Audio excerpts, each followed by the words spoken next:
I'm Alice Wawero. I recently retired as a flight purser, Kenya Airways. And my job entailed being a supervisor in the cabin. I was the ears and the eyes of the captain. Kenya Airways had advertised for check-in clerks, which is nowadays customer service agents at the airport. I applied for that position. That was in 1984. So I applied, yes, I attended the interview. When I got my letter of appointment, it was in-flight cabin attendant. I didn't even know what that entailed. I had to call a family friend who used to work for KLM, and she's the one who told me it was flying. One evening, I was just talking to God, and it was at night, around 7:38, and I asked God, what plans do you have for me? And I looked up to the skies. It was a dark blue sky, and the stars formed an outline of an aircraft. So that's when I knew, yeah, that was affirmative. God, that's where God wanted me. I was employed when I was 21 years and a half. And I had told myself, you know what, even I told my friends, I'll work for only 3 years, see the world, and I'm out of here. So I think after the 3 years, something changed. I started enjoy. I used to enjoy my job, but I think I saw it from a totally different perspective. Maybe because I was 21, I was still young, and by the time I was 24, I think I saw my job. I started seeing my job totally different. I was learning a lot. There was so much to learn. I had already gathered experience, and most of all, I was enjoying it. So I think that's how I stuck. And then there was this self-development. Something about aviation, there is always training, new things. You know, the way the world is evolving, also airline business evolves, and there was more training. And then there was, I started being interested with the options that were given to me. I started off as an in-flight entertainment instructor. Oh. Yes, we went to LA for the training. It was a new system on the 777 and 76. From there, I really loved safety. I enjoyed safety, so I became a safety auditor. I became a sky chef. This one, we went for training at Italy. It was a wonderful training because at that time, KQ wanted to have chefs on board because chefs also have to go through the emergency safety training as well. So we went for that training, which was very good, and mixology. It was fantastic. I've also been a brand facilitator, and I've been in various projects on how to develop in-flight and make KQ a better airline. Oh, the training was fantastic. It was an eye-opener. I had to learn new terminologies, aviation terminologies. The service, you know, I didn't even know what an in-flight attendant job required. There is the safety aspect. That is the most important thing, because aviation is all about safety. The safety of the crew, the aircraft, the passengers. Turbulence is one of the areas that we cover.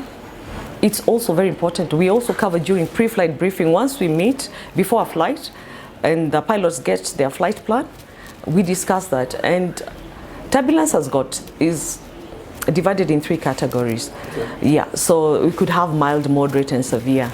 So we cover that, and we are trained what to do, and it's documented. We have manuals also that guide us on that. We went through severe turbulence one time, and I think we lost 7,000 feet. We dived 7,000. We lost 7,000 feet. I was confused because I had never experienced. You know, when you're taught in class, it's different when it happens on board. The reality shook me. Yeah. So, yeah, because what happened was I was in the forward galley. I was preparing for the final service for first class passengers, and I was just about to open the meal cart, and the next thing I found myself seated in the cabin. We have row 1, 2, 3. I was beside row 3 with my legs crossed. I was on the floor, I hit the blue carpet. I thought we had ditched, but when I looked outside, I could see the skies. And I crawled to my seat. I was not successful. I couldn't secure myself. So I bounced like a ball. Yeah, I bounced up and down. There's a time I was suspended in air before it calmed down. So I've had my share of that. My first flight was it was called observation flight. We flew from Nairobi to Mombasa. And I don't remember much because air sickness got the best out of me. Yeah, I was woozy. You hadn't been on a flight before? No, I've never. It was my first flight on the Boeing 707. I remember that was the first flight, yeah. Training was ground, but they had a mock-up, like an aircraft, where they teach you how to serve the guests, how to go about everything. But the real deal was the observation flight, yeah. I recovered on our way back because we had a few hours stopover in Mombasa, went to the hotel. So evening flight I had recovered from the air sickness. So we used to fly from Mombasa to Amsterdam, and Amsterdam back to Nairobi. Amsterdam, Mombasa. It was a joint venture between Kenya Airways and Air Holland, and I was among the ones who were selected. It was fantastic. It was really good because that was the first time to work with a foreign carrier, because we were 2 Kenya Airways cabin crew and the rest were Dutch crew. It was amazing that we had to start again because we were flying now the 767. So we had to go back again to the training again, emergency and also their in-flight training. One thing I appreciated, they were so relaxed. They were not, I remember the captain, on one of the flights, the captain came and introduced himself to us, and he just told us, call me by this is my name. It all starts with the captain. So, and I'm not saying KQ captains are bad, no, but I found them more relaxed at that time, and they also used to fool the crew and the passengers. I remember one time we were flying from Amsterdam to Mombasa, and the captain came on the PA and he told the passengers, oh, we'll be crossing the equator in the next 20 seconds. So at 10 seconds, we'll start the countdown. And I looked at my colleague and were like, how come we never fly over the equator? We've never felt it.